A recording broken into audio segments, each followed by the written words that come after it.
تو کچھ حضوری پہلے سے بنی ہوگی، نماز پڑھنے سے اب وہ حضوری مکمل ہو جائے گی اور ہمیں یکسوئی کے ساتھ نماز نصیب ہو جائے گی۔ اس لیے نماز کی حضوری بنانا سیکھنا پڑتا ہے۔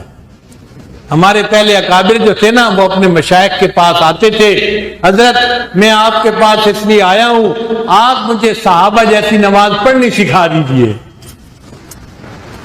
آج تو یہ طلب ہی نہیں رہی، کوئی بندہ ہی ایسا نظر نہیں آتا کہ جو آ کر یہ الفاظ کہے حضرت میں نماز سیکھنے کے لیے آیا ہوں۔ آتے ہیں تو تعویذ لینے کے لیے، آتے ہیں تو دعائیں کروانے کے لیے، پریشانیوں سے مصیبتوں سے بچنے کے لیے۔ دنیا ہی ہوتی ہے جو ان کو دھکیل کے لے آتی ہے۔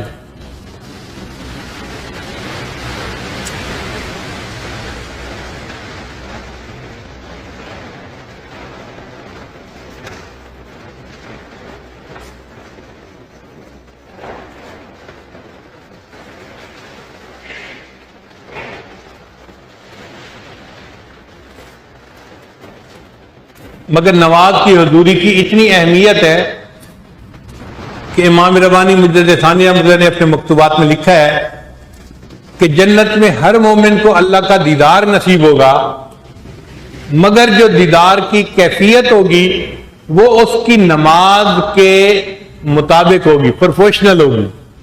اگر دنیا میں وہ بغیر وساوس کے نماز پڑھتا تھا تو اللہ کا دیدار بغیر پردوں کے ہوگا، اور اگر وسطوں والی نماز پڑھتا تھا تو اللہ کا دیدار تو ہوگا مگر صفات کے پردے آ جائیں گے۔ آپ اپنی زبان میں یوں سمجھیں، ایک ہوتا ہے اپنی دلہن کو گھونگھٹ اٹھا کے دیکھنا، اور ایک ہوتا ہے گھونگھٹ کے اوپر سے دیکھنا، ہے نا زمین آسمان کا فرق۔ کیوں جی؟ دلہا گھونگھٹ کے اندر سے دیکھے تو اور بات ہے، گھونگھٹ اٹھا کے دیکھے تو اور ہی بات ہے۔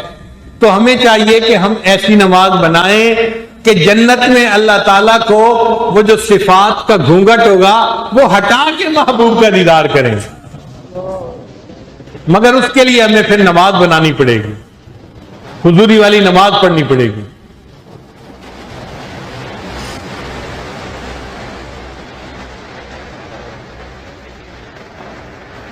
حال دل جس سے میں کہتا کوئی ایسا نہ ملا۔ ہمارے حضرت رحمت اللہ علیہ اپنی آخری عمر میں یہ شعر بہت کثرت سے پڑھتے تھے، حال دل جس سے میں کہتا کوئی ایسا نہ ملا، بت کے بندے تو ملے اللہ کا بندہ نہ ملا۔ آج ہم خواہشات کے بندے بنے پھرتے ہیں، بت کے بندے بنے پھرتے ہیں، اور اللہ کے بندہ بننا آج ہمیں نصیب نہیں ہے۔ کیسے بنیں گے؟ جب ہم اللہ کی یاد والی زندگی گزاریں گے اور اللہ کی حضوری والی نمازیں پڑھیں گے، پھر حضوری والی نمازوں سے مزہ بھی آئے گا۔ پھر دل چاہے گا کہ میں 2 رکعت پڑھ رہا ہوں، مجھے کوئی ستانے والا نہ آئے، مجھے کوئی نماز سے ہٹانے والا نہ آئے۔ پھر ہمیں احساس ہوگا کہ اللہ والے جو نمازیں پڑھتے تھے تو ان کو کیا لذت ملتی تھی کہ جس میں وہ ساری ساری رات محو رہا کرتے تھے۔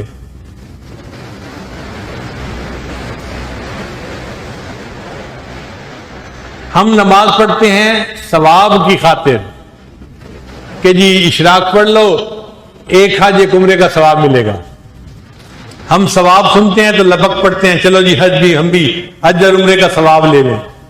جو اللہ والے ہیں وہ ثواب نہیں دیکھتے، وہ تو سواد دیکھ رہے ہوتے ہیں، لطف کو دیکھتے ہوتے ہیں، ان کو مزہ آ رہا ہوتا ہے۔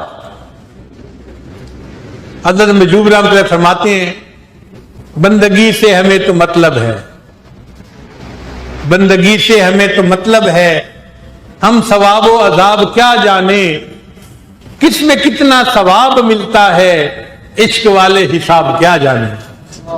ارے عشق والوں کو ان ثوابوں کا کیا پتا، وہ تو اللہ کی محبت میں ڈوب کے نمازیں پڑھ رہے ہوتے ہیں۔ کاش کہ اللہ کی محبت ہمیں بھی ایسی نصیب ہو جائے، ہم بھی اللہ کی محبت میں ڈوب کے نماز پڑھنے والے بن جائیں۔ ساری زندگی ہم تخیل میں اللہ کے سامنے کھڑے ہوتے ہیں۔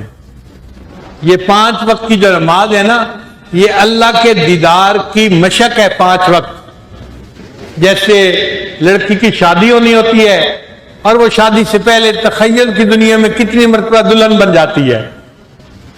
تو اللہ نے بھی فرمایا میرے بندو تم نے میرا دیدار کرنا ہے، اس دیدار کی کیفیت کی مشق دنیا میں کرتے رہو. دن میں 5 دفعہ تم ہاتھ باندھ کے کھڑے ہو، مگر کیسی نماز پڑھنا؟ فرمایا ایسی پڑھنا ان تعبد اللہ کا انک ترا، تم ایسے عبادت کر رہے ہو جیسے اللہ کو دیکھ رہے ہو. مشاہدے کی کیفیت حاصل ہے. اور اگر یہ کیفیت حاصل نہیں تو پھر مراقبہ تو ہونا ہی چاہیے.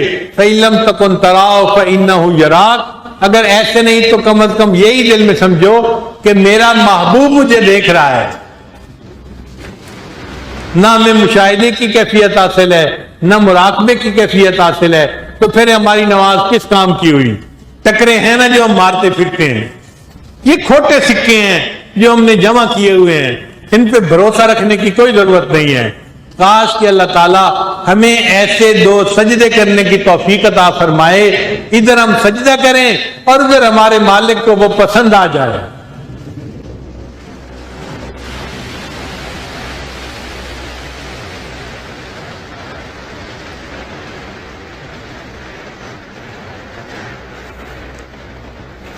دنیا میں ہم تخیل کے سجدے کر رہے ہیں، یہ آخرت میں بھی ہم سجدہ کریں گے مگر وہ شہود کا سجدہ ہوگا. سب انسان اللہ کے سامنے سجدہ ریز ہوں گے، اس حال میں کہ اللہ ان کے سامنے اپنی ساق کی تجلی فرمائیں گے. یوم یکشف عن ساق، اور سارے لوگ سجدے میں گر جائیں گے. اور جو بے نمازی لوگ ہوں گے ان کی ریڑھ کی ہڈی جھکے گی نہیں تو وہ سجدہ کرنے سے محروم رہ جائیں گے، پھر ان کو جہنم بھیج دیا جائے گا.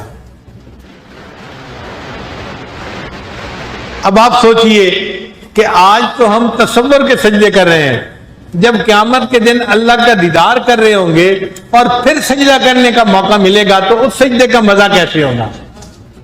اللہ نے قیامت کے دن وہ شہود کا سجدہ بھی عطا فرما دیا.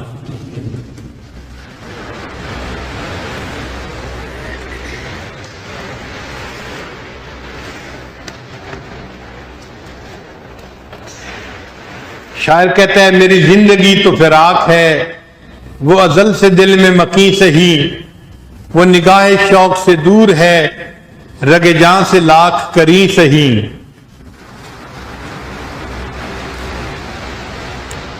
انہیں دیکھنے کی جو لو لگی تو فقیر دیکھ ہی لیں گے ہم. جس کو دنیا میں اللہ کو دیکھنے کی لو لگ گئی، محبت لگ گئی، اللہ اس کو اپنا دیدار عطا بھی فرما دیں گے، محروم نہیں رکھیں گے. انہیں دیکھنے کی جو لو لگی تو فقیر دیکھ ہی لیں گے ہم، وہ 1000 آنکھ سے دور ہوں، وہ 1000 پردہ نشیں سہی. شاعر کہتا ہے کہ اللہ دعا تو بڑی مانگی تھی کہ ہمیں بیت اللہ کا دیدار عطا فرما دے، مگر قسمت میں نہیں تھا، ہم حج یا عمرے پہ نہیں جا سکے.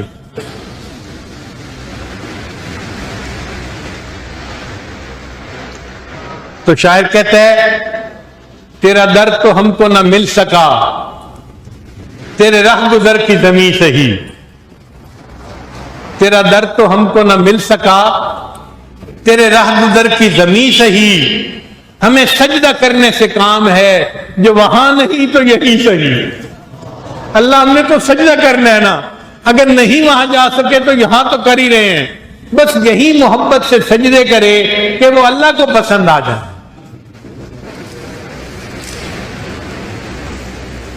سرے طور ہو، سرے حشر ہو، ہمیں انتظار قبول ہے.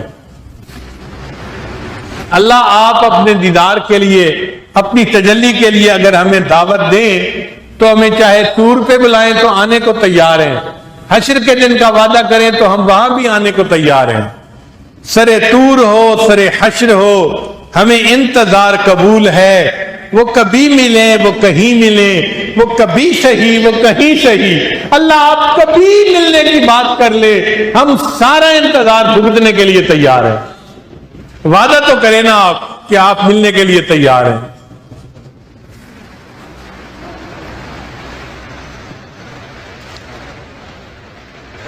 اب آخری بات کہ نمازی اللہ کو اتنا پیارا کیوں لگ رہا ہوتا ہے